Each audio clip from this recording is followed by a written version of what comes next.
What great speakers and contributors today. Please give them all a round of applause.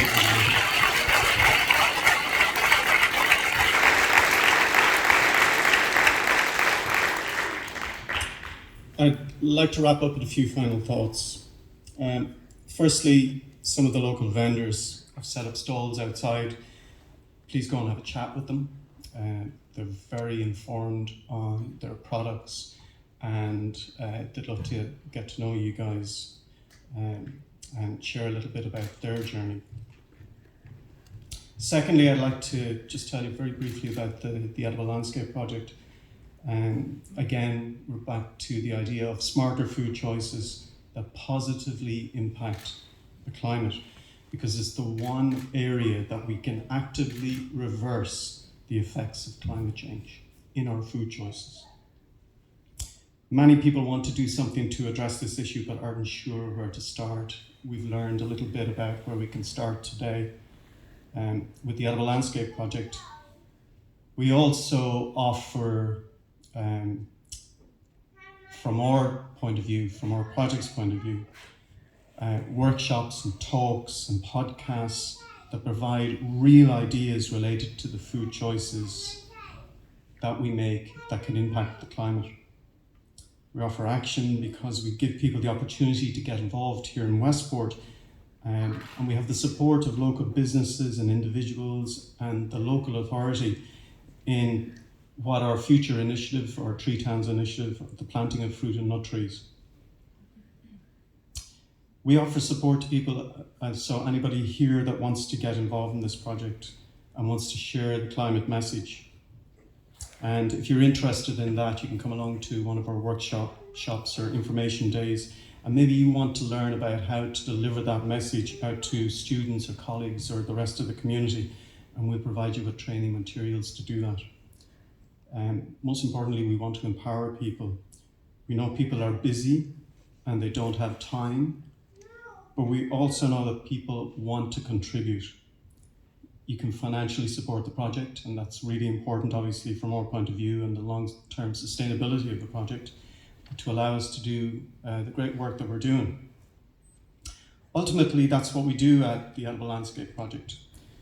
And if you want to know more about it, you can chat to any of the guys here after this talk. And please come and see us at our stand outside. We'd be only too happy to speak to you. I'd like to thank Rosaline and Paul here at the Westport Town Hall, because they've been very supportive in putting this together, so thanks Rosaline and Paul. Michael Quinn on video, thanks Michael, you've been super. Tony, Conan, Rose and Charlie, who you'll meet here as well, for their musical accompaniment. They were great at the beginning of this, and they're going to be leading us out. Our directors, volunteers and supporters, Katrina, Idel, Orla, Oliver, Paula and Faye.